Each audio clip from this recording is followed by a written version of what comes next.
So I maintain, even in tough economic times, we can be bold in terms of how we're pricing our services if we understand what the customer values. So here's the interesting thing.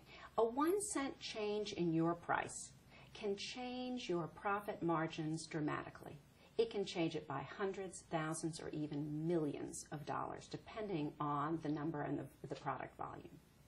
So what I also find interesting is that CEOs and their senior leadership teams rarely take a concerted, disciplined review about the prices that they're offering in the marketplace. In fact, many organizations don't even know what their customers value most. So it becomes very difficult to create good revenue management practices, otherwise known as pricing, and organizations leave it simply up to guesstimation. So there are 3 key components. One is you've got to know your customers. You have to know what they value and why they buy. What's important to them? That leads into price. Secondly, you need to understand all of the hidden costs and the visible costs that go into getting your product to market. Sometimes this can include even your suppliers and thinking about and managing for the risk in any changes in your supplier prices.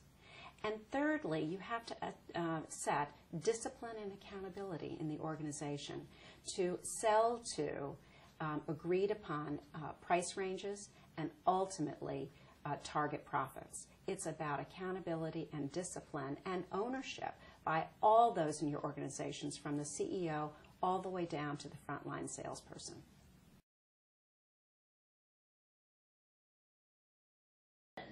Well, let's talk about that, because I think premium market positions are about innovation, and it's about using innovation and alignment to what your customer wants to be able to charge the price that will drive the best for your business.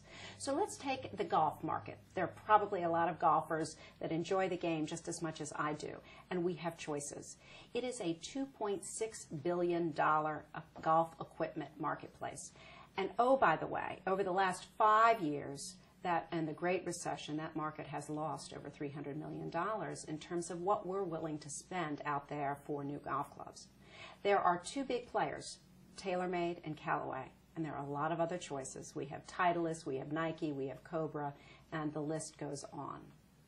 But TaylorMade, over the last 5 years, went from a market share of 27% all the way up to today owning 47% of the equipment market.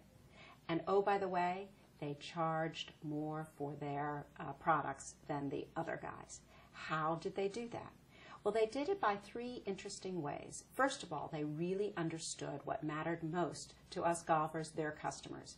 And to validate that, their clubs were great. They got them in the hands with as many tour pros as they can. And today, some of the greatest names play with TaylorMade. Secondly, they thought about, well, how can I make innovate my drivers in a different way? Well, they painted them white. What a buzz that took in terms of the marketplace. And lastly, they went bold. Even in a tough economic times, they allotted significant dollars into product innovations. So they are rolling out new and different products along the way that's also driving people not only to buy more, but to be willing to pay more for the technology that a TaylorMade can offer. And hence, they have taken the market by storm, and they've commanded a price premium as a result. And that's how you can apply pricing to actually drive your margin, in this case, significantly higher during even the darkest of economic times.